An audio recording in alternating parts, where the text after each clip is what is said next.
Steve from the garden. I just want to do a quick follow-up on the onions so we can see how they're doing. Now, it's been about 2 or 3 weeks since I've did the topping on them, and the new growth, you can hardly tell that they've been topped at all. I'm about 2 to 3 weeks from planting these in the ground, so I do want to do one more fertilizing so that they're ready to go at planting time. But for now, I'm going to bring you in close so we can get a good look at them. Here we can get a good shot of all the stems. Now some of them are getting nice and thick, like this one here. And all the candy onions are coming up to the thickness I was hoping for when I go to transplant them. Now the Pattersons are a smaller onion, that's these here. And so they're going to be a little bit smaller than the candies. These ones here in the center are the ones I topped. And you can kind of see where I cut them. But all the new growth is pretty much erased any topping.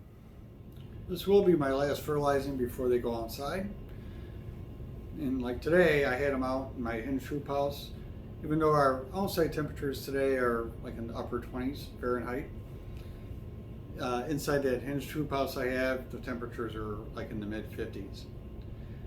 But for today's fertilizing, I'm going to do 3 capfuls of the fish fertilizer into 1 quart of water.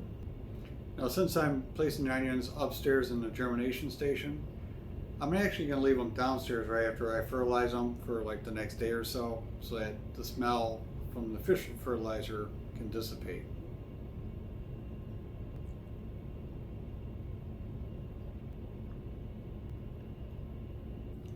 I finished putting the fish fertilizer on here and I'm getting all that wonderful fish smell now.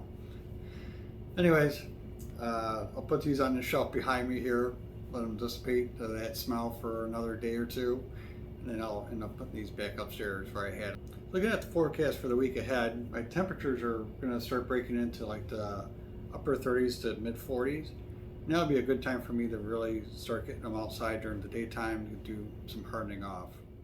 And looking at the 10-day forecast, with those temperatures getting into like the mid 40s and then some nights being above freezing, I'm hoping that the ground's going to thaw over the next 2 weeks. But I'm kind of estimating that I'll be able to put these plants into the ground around March 12th. When I do that, I'll definitely bring you along. I hope you enjoyed the slow progress update on the onions as we follow them through the growing season this year. And we'll see you on the next one.